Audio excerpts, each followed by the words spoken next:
Howdy, all you delicious people. I'm here today to review The Shawshank Redemption.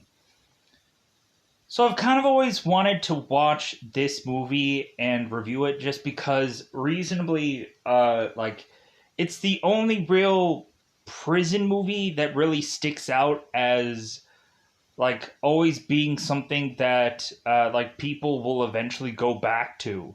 I think there are a ton of prison shows and or movies that eventually people will probably enjoy at some point. But I think The Shawshank Redemption is kind of like the go-to movie when it comes down to prison films or whatever. Like everybody will remember that. Like I even went on to a show called The Last Man on Earth, which had Will Forte, and it was kind of like one of those kind of everyone had gotten sick and there was only very few people left. And in that show, they ended up quoting this movie because evidently one of the girls on that show really loved this film for whatever reason, and so did some other guy there. So they just continued to quote one another Shawshank Redemption. So I think that's another reason why I wanted to watch this movie, is because it feels like this movie has continued to resonate with people, or just continued to have staying power even over the years. And I think a lot of people just freaking love Morgan Freeman. People enjoy narrations of the Morgan Freeman. Like, you cannot not deny that. Morgan Freeman, who ends up playing Red in this movie and is just kind of narrating what is going on, as well as any number of characters also, like Brooks, who eventually will end up seeing his conclusion of life within this film. Yeah, I thought that this movie was really interesting. Like I would see certain kind of shows like Prison Break, or I would see kind of shows like Orange is the New Black or Wentworth, or uh all kinds of other stuff like that. And I would see movies, of course, like the Jean-Claude Van Damme movie In Hell, which is a really cool fighting film, which is done in prison. I would see, of course, the on the opposite spectrum of things, I would see these kind of sex kind of prison films, where I would see movies like Locked Up or Jailbait, and eventually, those would be uh, kind of really very much in a lot of ways a lot of sex kind of stuff and scenarios and whichever.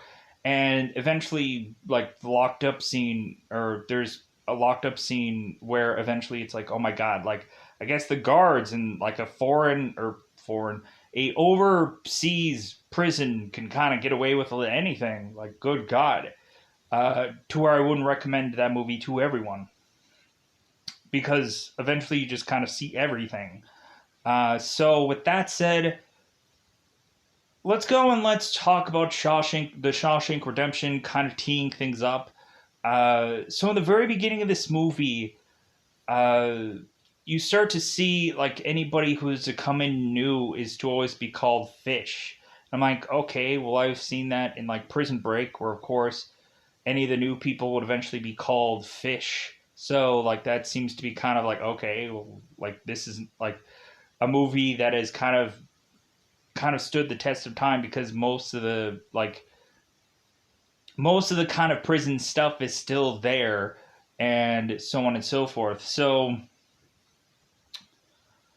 but we eventually find in the beginning of this film Andy going and supposedly shooting his wife and a man that she is to be having an affair with, supposedly. But Andy is to mention that he is to be innocent, and so throughout this movie, we are to really just find out if that is really true. While also we are to see really that eventually, it's kind of weird in the very beginning of this film to eventually see this character by the end of it being Andy, meaning such a center for this prison, and eventually trying to benefit the people in the prison and the friends of which that he has made eventually around it. Um, kind of being Andy kind of being the guy that everyone is to turn to for information or help or whatever. And it just kind of feels that Andy eventually would become the character that is just never going to leave here because they really do need this guy for one reason or another. And so let's kind of leave it at that. But there's also some dark sides to eventually be also being involved in prison. Also, that eventually there are to people to force you to choose sides and to eventually force you to like, well, hey, if you're not going to choose my side, I'm just going to beat you up until you do so. And there is that too, kind of being displayed throughout this film. But there's also like, of course, like you have to kind of break the new characters in, like so to speak. Uh, and there's bids being made, and there's all kind like bids, like kind of bets on who's gonna break, and so on and so forth. So eventually, it's just kind of like the interesting build of a prison movie, but like it's also during a time where a lot of people who probably were innocent were sent to prison wrongfully just because there isn't enough evidence there, or it's just the right guy at the wrong time, or it's just like, well, this person has more motive than anyone else does, so he's just going to get sent to prison uh, without all the evidence really being there. So, because someone can just easily build a case and just be like, well, like, this seems reasonable, like, let's, like, this guy's going away for the rest of his life for a double life sentence. So, yeah, so it's kind of interesting eventually the way that these characters eventually play out, and eventually how Andy is to start to make friends with these people because he's so quiet and just keeps to himself until eventually like he starts to really help out other people to, I guess, really just help himself out. And that's what creates this to be a very much interesting film. So, with that said, let's go out of our way to go into spoiler time because it's about that customary time yet again to go into spoiler time. Spoiler time. It's about that time to get to spoil this movie. Luckily, it's a movie this time because I've been doing a lot of shows lately, and then I'm like, oh yeah, it's actually a movie this time around. So let's go into it. So the very beginning of this film is to have Andy, who is to seemingly be outside of his home, kind of drinking a lot of alcohol, and all of a sudden having this gun with a scattering of bullets around him. Where Andy is very, of course, tempted to go into his home and face the fact that his wife is in a bed with another man. So we have that scene there, and all of a sudden we just fast forward to Andy being in this courtroom where all of a sudden we end up finding Andy being accused of being the murderer of these two people. And so this DA, this attorney, is to eventually mention that evidently there was 4 bullets per person used to kill these people, and the gun of which that Andy would have used only held 6. So this guy had to put 2 bullets back in. I'm like, wouldn't you just load the whole gun and just fire away? Like, why was there 4 bullets specifically used for each person? That seems weird to me. Why wouldn't you just reload the whole entire gun? Like, it's as if like some weird thing where it's just like trying to justify like the killings so that way it's not random. Like this person specifically and methodically used 4 bullets for each person, and like that has to justify that this is a revenge killing. And I'm like, who cares how many bullets the person used? But whatever. So eventually what ends up happening is the judge is looking at Andy and he's like, you know what, like you look like a killer, so I'm just going to send you away for the rest of your life because you're going to go and to prison for 2 life sentences. So Andy goes off to prison and of course is to be on the bus ride. And so when they go and they get out, we have all the prisoners who are all of a sudden betting on the new fish to say who's going to break within the first night, who's eventually going to cry and whine and moan and complain and mention that they don't belong here or whatever. It's like, well, hey, you made your bed and you have to lie in it, sadly. Because, like, hey, I know there's probably still a lot of people like, hey, I was wrong place, wrong time, I was innocent, whichever. Because the hilarious thing that everybody used to make a joke about is everyone in this prison is innocent, and like very few people are actually guilty in this prison. But I think Red ends up mentioning that he's like, hey man, I was guilty for my crimes. I was guilty.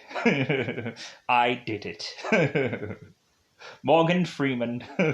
Like, I remember there was one point in time in one Family Guy episode where there was I don't think it was actually Morgan Freeman. I think it was just a person that sounded like Morgan Freeman. Then ended up saying this one quote about like a Twinkie, like a Twinkie. And I was just like, that's the one thing that like popped into me while watching this film, was just like that one little thing from Family Guy, where I think there was like some kind of they were parodying like Stand By Me, I think, or maybe it was either a Simpsons episode or a Family Guy episode, I don't remember. But like a guy who was doing the Morgan Freeman voice was doing this like a Twinkie speech. It was weird. So probably had to be Family Guy. I don't know. Anyways, pushing on. Uh, so eventually we have Haywood, who is to bid that the kind of, I don't want to be insensitive, but I'm gonna have to say like line for line. He ended up calling like this heavier set guy, this fat guy, just like he's gonna break. I'm sure he's gonna break. And so weirdly, we have Red, who is Morgan Freeman's character, who's bidding on, of course, Tim Robbins' character, Andy's character, to break. And he ends up calling him a tall drink of water. I think that tall drink of water is going to break. So, uh, so they go on and they get all these, they hose these guys down, and then they slap some kind of like powder in the front and the back of them, weirdly. And then all of a sudden they end up going to their rooms butt naked. And I'm like, wait a minute, like this is kind of like that one prison video game where you end up having like 2 different characters, and like you can play from 2 different point of views. I think it's like No Way Out or something like that, where like it's like a break from like an Escape from Alcatraz kind of game. And like bizarrely, we end up having like these guys like walking through prisons, and like you can see their like backsides, and just be like, man, like that's gotta be like the most humiliating thing, to get like slapped with this dust, and then you have to kind of walk through this prison like with basically no clothes on. But like I guess that's the way they do things, weirdly. So, but that just seems like a humiliation thing. That doesn't seem right. But whatever. That's, I guess, prison for you, I guess. I don't know. I've never been there. I just, like, what do I know? Uh, so we end up having these guys go and get their clothes on and get ready to eventually, like, nighty-night fishes, I guess. So eventually what ends up happening is like all the guys are starting to hoot and holler and do their cat calls, and eventually trying to see who's going to break just by humiliating what everybody, or kind of shouting out like, hey fatso, hey this guy, hey you, hey fish, hey new guy, yeah. I'm gonna have you meet some friends, and like blah blah blah, and like so funny enough, so we have Andy who doesn't say one solitary word. He's just this stone cold man. To where we're like, maybe he did really kill freaking his wife and uh, his affaired guy, whichever. Like he's just not a word from this guy. So Red is like, well, F, like, God, like, I guess, like, I'm not gonna get my freaking 2 packs. But hey, like, I was just, like, there was something about this guy that just seemed like maybe it was gonna happen. But no. What ends up happening is Haywood ends up winning the bet because the heavier set guy ends up crying. He's like, I don't belong here. Hoo-hoo-hoo. So much so, this guy is carrying on and crying and boo-hooing. And so we end up having, of course, Clancy Brown, who I'm like, God, like, I love Clancy Brown. Like, I don't care if he ends up playing the freaking good guy or the bad guy or whatever. I love Clancy Brown. He's done, like, freaking the voice of Lex Luthor at certain times. Like, he has done freaking Detroit Become Human, I think. Like he's done some video games, but like he's been in freaking Highlander and all kinds of movies, Pet Cemeteries and all kinds of stuff. I believe Pet Cemetery. No, yes, I'm not sure. Um, Check his IMDb. But I love Clancy Brown. Whenever I see him in a movie, I'm like, you know what? This takes me back to a time when like things were good. Like no matter if Clancy Brown is being a villain or a good guy, like it's just kind of a feel good thing to see this character consistently being used somewhere. I'm like, yeah, good casting, good quality casting. Because I just enjoy Clancy Brown's character, whatever he does, because like he is to be always this interesting character. But moving on, so Captain Hadley, who's Clancy Brown's character, is to go and just beat the crap out of this heavier set guy. And so that's kind of weird to say, Clancy Brown. But then I'm like also saying that he's beating the crap out of somebody. And here's the sad thing. They end up beating the crap out of this guy so much so that this guy ends up dying in the hospital because there was no doctor there to perform surgery on this guy to keep him alive. So all of a sudden the word gets around that this guy had died, and Haywood was like, hey man, like how did my horse do? And he ends up asking some guy in the infirmary. It's like, dude, the guy died. And he's like, oh. So Andy, the first ever thing he ends up really saying in prison is like, hey, did anybody know what his name was? And nobody knew what his name was. So it's kind of like, that bizarrely kind of reminded me of like Fight Club, where it's like he died without a name, or his name is Robert Paulson, or like that kind of thing. So all of a sudden it's like, oh, I guess the guy died. Well, like I guess maybe we won't play that game again, or maybe who cares, right? Like eventually somebody's gonna get busy living or get busy dying anyways, right?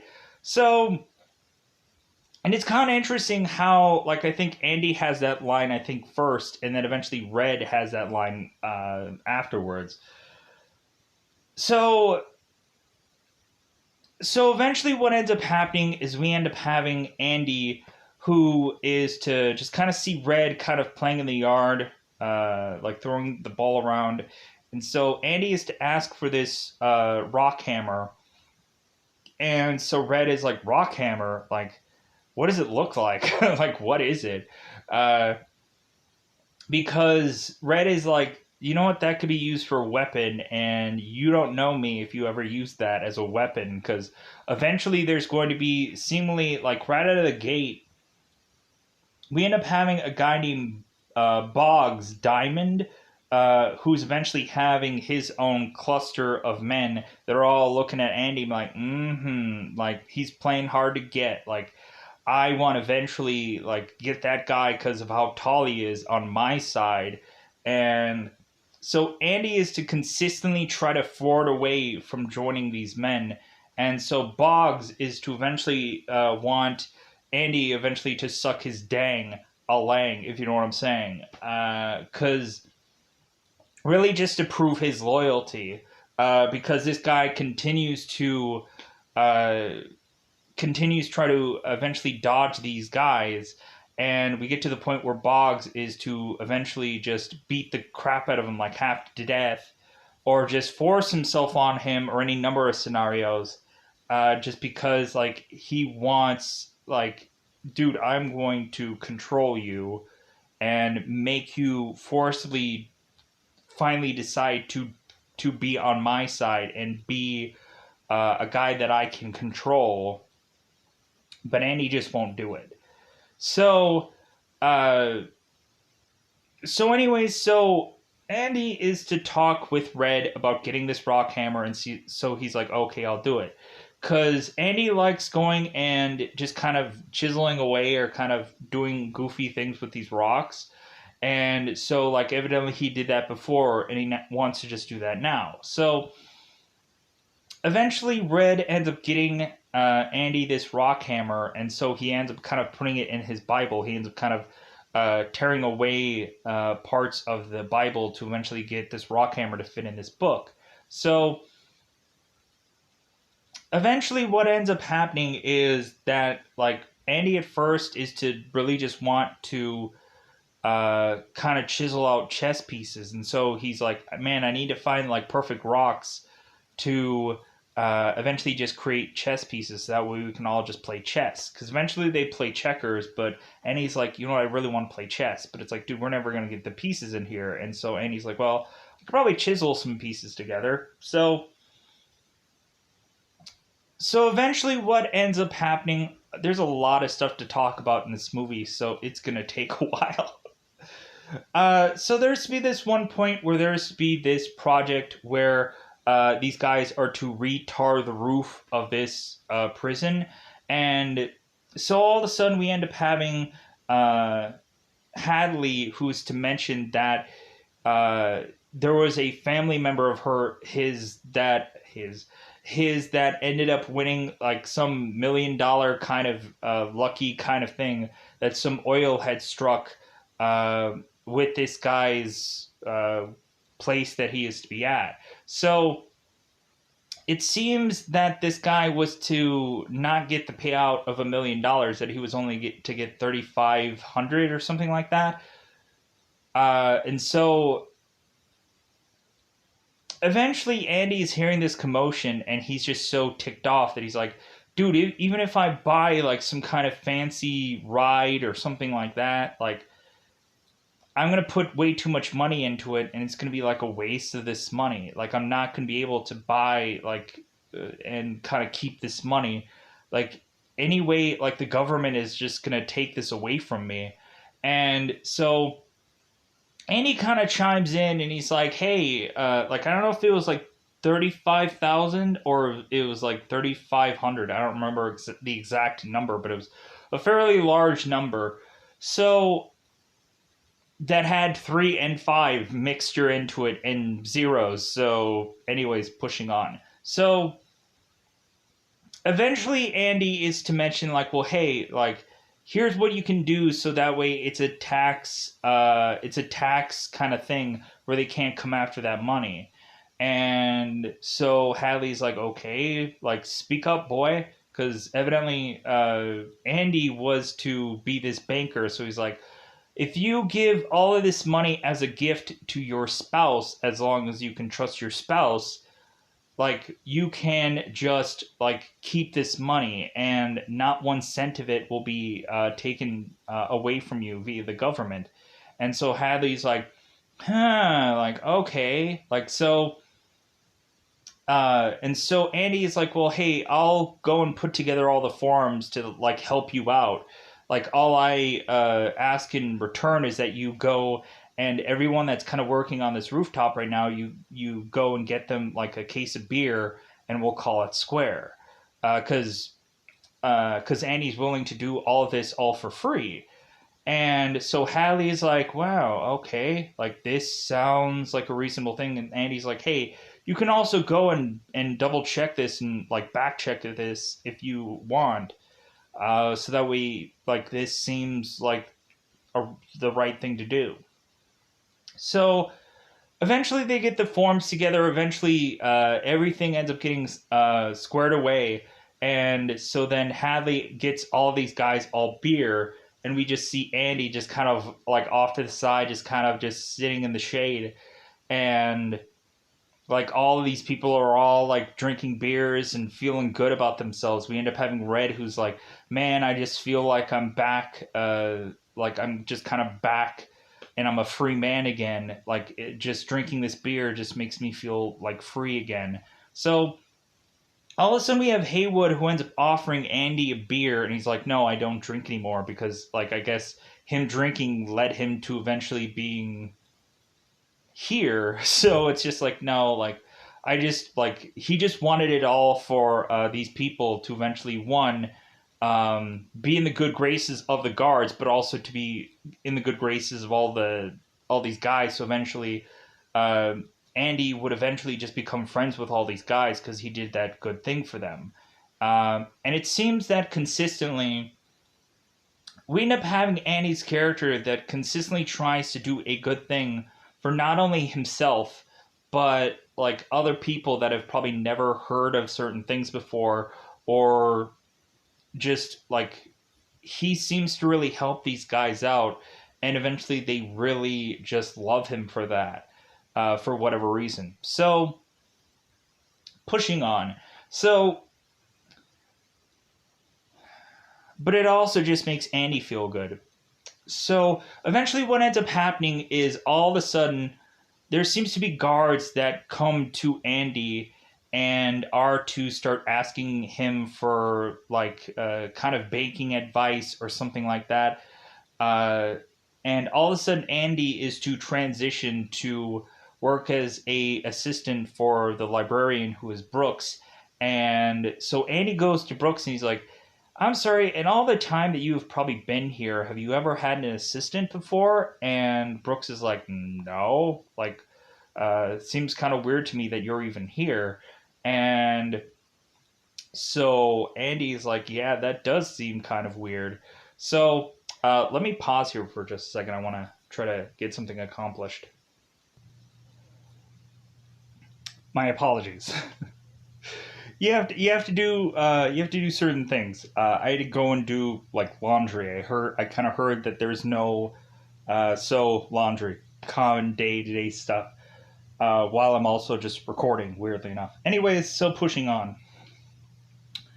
So eventually, what ends up happening is we end up having Andy, who's basically doing like the tax returns for every guard in this prison, and then eventually he's responsible also for doing like guards' tax returns of seemingly other prisons. Also, it seems that they like when they are to have like baseball kind of games between other kind of prisons, they end up having them coming over here to try to get their tax returns done. So which is kind of interesting. So eventually, what ends up playing out is that Boggs ends up coming back with his friends to go and beat the life out of Andy yet again. To where all of a sudden, we end up having the guards who are just like, dude, like, Andy is one of our people that we, like, need him for things. So that's when Hadley and the other guards just beating Boggs up, just beating the crap out of him, so much so that this guy can no longer walk. He's in a freaking wheelchair. And so, like, basically, it's to cement now that no one is going to mess with Andy. And eventually starts to become also that it seems like the warden is to be interested in Andy to just kind of like size him up, to really just kind of assess whether or not that Andy could be a good fit for the warden's needs. Like basically shoe shining and cleaning his clothes and kind of doing his kind of paperwork so that way the warden doesn't actually have to do it. And so we eventually end up finding that Andy is starting to cook the books of this prison to all of a sudden start to try as much as possible to try to get a bunch of write-offs and stuff like that to eventually uh, like also try and fund a certain kind of money to go into a certain kind of bank account with a third party's name that the warden doesn't even know about. So, because like Andy is just so intelligent that uh, recently the warden has no clue what's going on until it's too late. So we end up having the older librarian who's named Brooks, who is to eventually to leave this prison because eventually he ends up getting like paroled out and whatever. And so Brooks ends up going on to like get a common job, which is like kind of this grocery bagger guy. And so eventually this guy is to eventually just miss being in prison much more so than he's missing being a free man. So eventually he ends up sadly going and hanging himself, which is a sad scene, of course. So we end up finding Andy is to take care or take over on this library.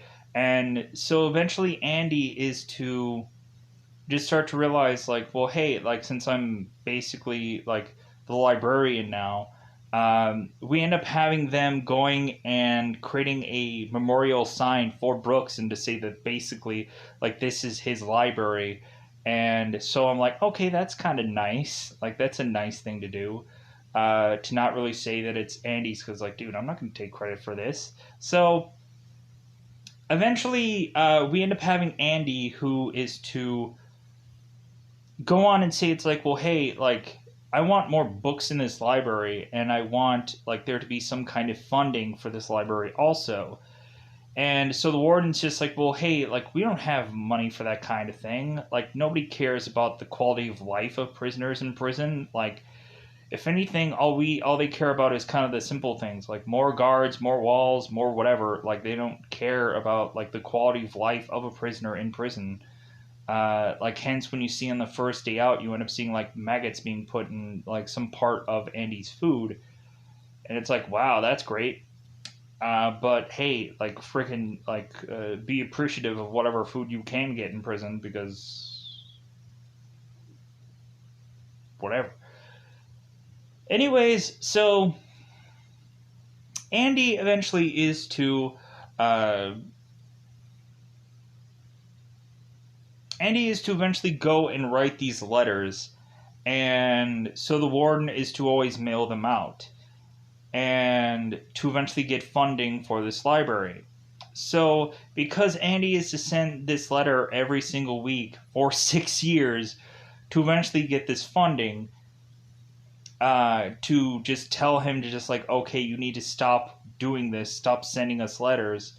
So, eventually Andy gets $200 and a bunch of boxes and to just kind of shut him up, but he's just like, no, like, since this took me 6 years to get this, like, maybe I'll send 2 letters every week to force them to have to give me more things.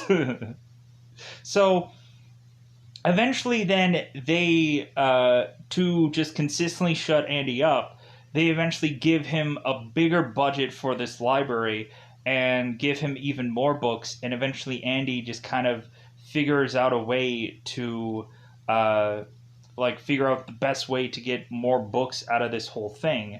And so we end up having at some points Red coming in and having to help Andy, not only doing like parts of the like tax like paperwork, but then like he and a lot of his friends end up having to like sort out these books. And we end up having Haywood trying to read some of these things out, which I thought was a really funny scene because there was like this one author where he used to say it's like this guy's name is Dumaz or Dumaz, and so it's like, oh well, that's just easily this thing. So eventually we end up pushing on to eventually getting to this point of this new guy who is to come in, who is to be this guy named Tommy, that it seems that everybody weirdly just like easily takes a liking to, or easy like this is kind of this just like young punk kind of guy, in all honesty, but like a young guy that everybody just easily takes a liking to just because he's a fun guy. So and I'm trying to think if I like have gotten everything that I wanted to say before we get to this part of this film. Yeah, like I think I can. I think I've gotten everything down. There might be some scenes here and there. There might be a lot of stuff that I fast tracked for whatever reason. But anyways, pushing on. So Tommy comes in, and so the first thing that Tommy wants to do is Tommy wants to like because eventually we get his backstory where it seems like he was a thief. There was this interesting kind of television story where supposedly he was to try and rob, I guess, this television story from a J.C. Penney's. Funny enough, like J.C. Penney's no longer exists. Like it was also kind of funny that Red was to also mention that he was kind of like a Sears and Roebuck kind of guy. I'm like, Sears no longer exists. Like Roebuck still exists, so technically him saying Roebuck, that still exists. I know that because I used to work for Sears. Because obviously he said like, well, yeah, Sears crapped out, but like Roebuck is still alive because eventually like they're a different entity than Sears. Uh, J.C. Penney's is to have also gone under because I used to work there too. Sadly enough, because like there are very few kind of like stores that eventually once they kind of got into the appliance game, I'm like, yeah, this is not going to work out. Everybody tried to do appliances in stores and whatever, and eventually that's when a lot of stores would just go under. Like you can't sell appliances anymore. There just isn't a thing out there for a ton of people wanting to buy like appliances. Like it's just not a thing. Like they also try to sell mattresses too, and I'm like, that's just not a like. I don't see people desperately wanting to buy mattresses, but like they just kind of they went over their head with money and they just sunk. Anyways, they should have kept it really small, but they made that giant massive mistake.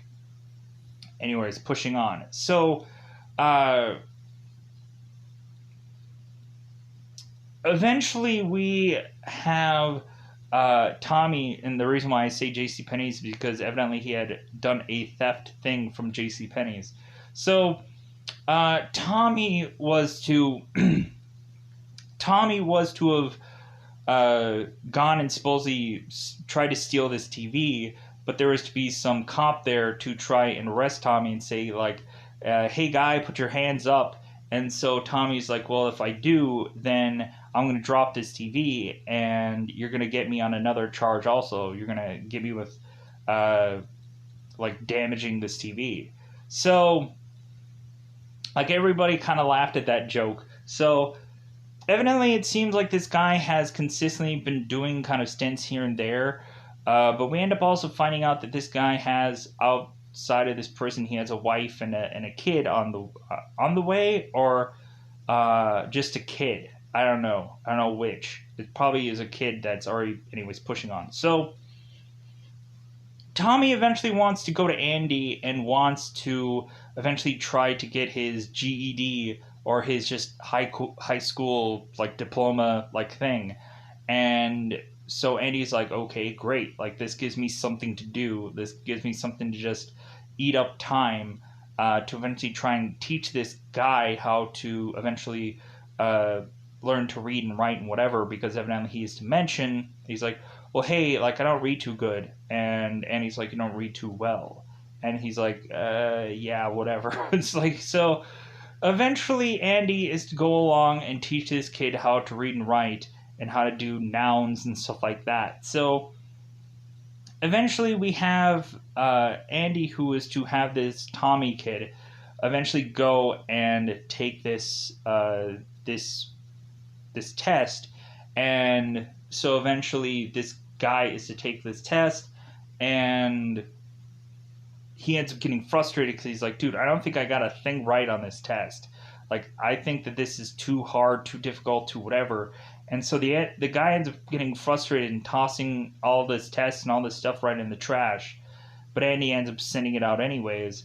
And we're not quite sure if Tommy did this all on his own or Andy just kind of fibbed some kind of the answers to just get this guy to pass because it was a good thing. But so Andy ends up sending this out, and what ends up happening is Andy was to go and play this record because evidently they had gotten records in this library. So it seemed like there was only one place that had a record player, which was in this one room.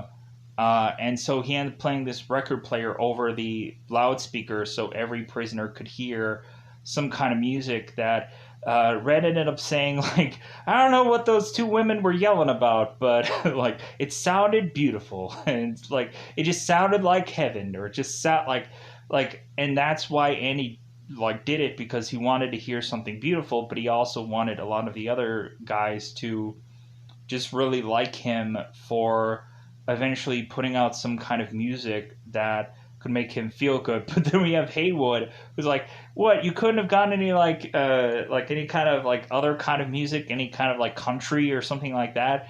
And like Andy was like, "I'm sorry, I got pulled away so quickly I couldn't start taking requests. Like this wasn't a real radio station or whatever, so I could only play the one song, and that's the song that I chose because eventually the warden broke into there, and so eventually they got to Andy and put him in a hole. And eventually what ends up happening is while Andy is in the hole, we find out that Tommy had passed, that he ended up getting like a C average, and he ended up passing that test.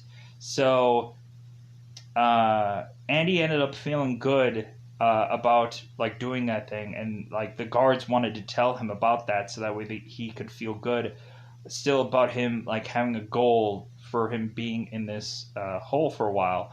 So eventually what ends up happening is eventually Tommy is to find out how Andy is to eventually be in prison, and supposedly Andy has this story about this guy named Elmo. Elmo is this murderous character. Elmo! I just find it hilarious that the guy who is to have supposedly killed Andy's wife, and this guy she had an affair with is named Elmo. Like, I'm just like, that just seems like the goofiest thing. But anyway, so Tommy is to talk to this guy named Elmo, and and so we end up finding out that this guy named Elmo had gone and killed Andy's wife and the person that she was stooping, because he was to kind of follow these people, and because evidently I guess he likes to go and like maybe just kill people. Like he eventually just likes watching people and then killing people. Like, here's the thing, like, why didn't this guy like steal any of their money? And then that would have really just made Andy just become like a person that's like, why would he have stolen their wallets? Why would he have stolen all their money from them? And that could have probably cleared him out, but this Elmo guy doesn't really go and like, I guess, steal anything. He just kills them just for the victory or the whatever of killing these people. And so all of a sudden we have Tommy with this story that can have Andy just be clear of all these charges, and he will not be in prison anymore. And so all of a sudden we end up having Andy, who ends up going to the warden and telling him all this, like, hey man, I can be out of prison now because like this guy has this story. I can go and have like a retrial being done, and there's new evidence here, and I can be a clear man. I can be a clean man, or a cleared. He could be a guy that is to be out of prison. And so roughly around this time, like, Andy has been in prison for I think roughly about 20 years at this point, supposedly. uh, rounding up. So eventually, what we end up finding out is the warden is like, oh no, like, I don't want this guy out of prison. Like, he's too valuable to me to have him be out of prison. So I'm going to figure out a way to have the warden eventually tell Andy, like, oh no, like there's no way that you can convince that this guy is really telling the truth. Maybe he's just taking a liking to you, and all of a sudden, coincidentally, there is some supposed story. And how do we even know that this Elmo guy is to even be Elmo is to be out of is to be out of prison? How do we know? And so I can't stop saying Elmo in that way. Elmo. Anyways, pushing on. So. Eventually we have the warden eventually also going and taking this Tommy guy who is to supposedly have this story, and all of a sudden have him be like outside when he's not supposed to be, going and talking to this warden, and this warden is like, you know what, I've been losing sleep nights, and I've been really mowing over this whole thing. Like, so do you really have this story that can clear Andy's name? And like, would you go to a court and like put your hand on the good book to eventually resolve all this whole thing to get Andy the heck out of here? And Tommy's like, just give me the chance. And Warden is like, well, you're not going to get that chance because, guard. Tommy ends up getting shot multiple times to be said that I guess he had supposedly in the middle of the night ran out of prison, tried to escape, however they want to say that. Here's my problem with that kind of thing going on. Why is there two cigarette butts like right by this person who is to be dead? Wouldn't somebody have come to the conclusion of like, you know what, like this guy weirdly, like he had to light a cigarette before he was to try to escape out of prison? Like, why did he take that kind of time to try and figure out how to get out of here? Plus also, like, anyways, but that just gets the really shady part of the film. But we end up finding out that Hadley ends up killing Tommy, so I'm like, oh, you Hadley. After I said so many nice things about you, you end up killing Tommy. Anyways, so eventually what ends up happening is we end up having this one movie night where it seems that Red is to seemingly love this one woman, and eventually when this woman is to kind of flip her hair in this movie, all the guys go wild. They're like, oh yeah, this is the only real woman that we ever get to have. So all of a sudden we end up having Andy, who is to ask Red, like, hey, do you think that you could get a poster in here? A poster of a kind of woman or something like that, any kind of woman.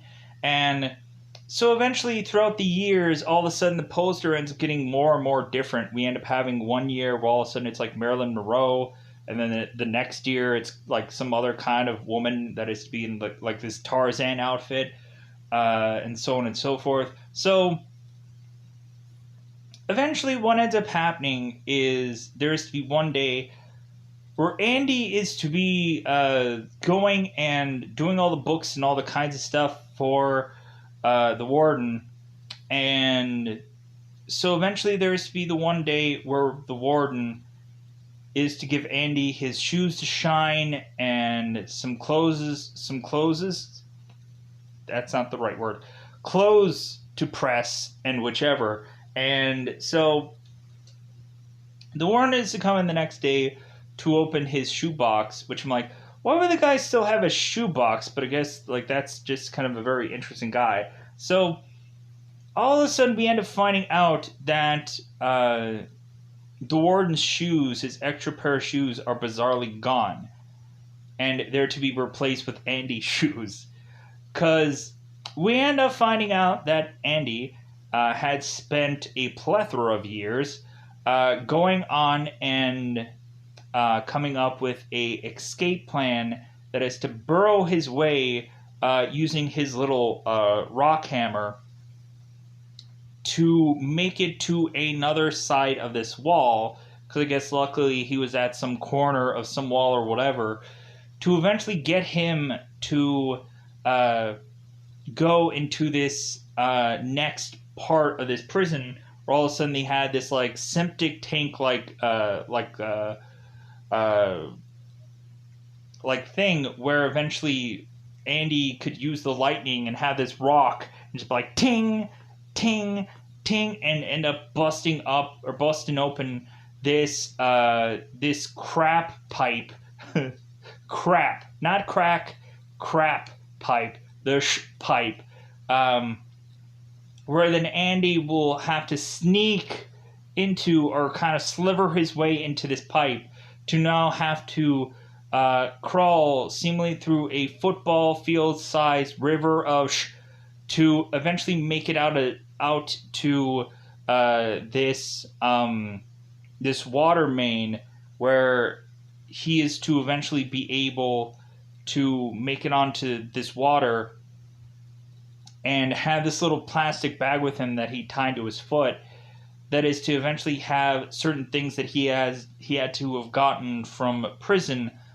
but also he ends up getting like the clothes from the warden to eventually kind of when he is to leave, he ends up kind of like getting rid of all of his prison duds to go on to the warden's clothes and then just kind of sneak away forever. Like we end up having like movies like Death Race, where eventually we have like certain times where eventually people are to find certain kind of clothes and sneak out of prison. There's always these kind of escape prison kind of movies. There's a ton of them that eventually people eventually are to easily find a way to change clothes somehow or another. But I guess they like it's an interesting way that Andy does this. So before Andy is to leave this prison, we have Andy who is telling Red that, hey man, like, go to this address in Mexico and go on and, I'll be there, putting together this boat and refurbishing this boat, and maybe we can meet one another and have this happy ending. And Red is like, what are you talking about? Like, we're going to be in prison forever. Because there's a lot of times where a lot of people go on to parole and they always get rejected because, like, anything that these people are to eventually to say, they always get rejected, even though if it seems like they're saying the nicest things, and they're eventually going on to, like, try desperately to just say that, like, hey man, like, I want to, like, I think I've reformed. I think I can go back to common day-to-day stuff and it'll all work out. We have Red's character who is to go and get a parole hearing, but he easily gets rejected. And so, like, at the very end of the movie, Morgan Freeman's character is just like, you know what, like, whatever you guys are here, it's just so that way you guys can all wear fancy clothes and fancy suits. Like, whatever you're here to really do, just go ahead and do it. Like, I could not really give a like, if anything, like, he ends mentioning that he wish he could go back in time to see, like, his younger self and tell him to not do what he did. But, like, he can never take that back. And that he was just a stupid young kid once, but he has learned. So eventually Morgan Freeman does this whole dialogue and this whole thing, and weirdly enough they just say, like, okay, like, get the heck out of here. Like, I think you've learned your lesson. So Morgan Freeman gets released from prison, and so he ends up going on to doing like a grocery bagger job, kind of like exactly what Brooks did. And so eventually he ends up going to his superior and asks if he can go to the bathroom. And the boss is just like, dude, you can just go to the bathroom. But eventually it seems that Morgan Freeman needs to always ask, because, like, he always had to ask in prison, and he can't go to the bathroom unless he asks someone. So that'd be weird if he ends up going home. Like, what if he has to go to the bathroom when he's at his apartment or his place or whichever? And can he not pee during there? But anyways, pushing on. So eventually, Morgan Freeman is to eventually go to that little rock place that Andy is to mention, and because he's to mention this whole story about this rock that is to be out of place in this one little place. So Morgan Freeman's character Red goes all the way out there to eventually find this rock, to eventually find this thing of money in this letter with Andy, and Andy is to mention like, hey, like if you've made it like here so far, would you like to make it a little bit further? So Annie is to mention this certain kind of town that that Andy had talked about that's in New Mexico. What if Red would have completely figured out what the name of the town would have been called? Man, he would have been like freaking effed. Plus, also, how could you just find a person in town, like in a city? Like, would you just have to go to any part of some kind of ocean or some kind of like sea or whatever to eventually try to find some guy working on a boat? And just be like, oh, that must be him, that must be Andy. But you can't say that his name is Andy because he would probably have to be some other name, probably the other name that he released that account from in that bank when Andy ended up taking that bank account, and then also getting the warden and Hadley both arrested at the end of this movie, which I thought was really cool.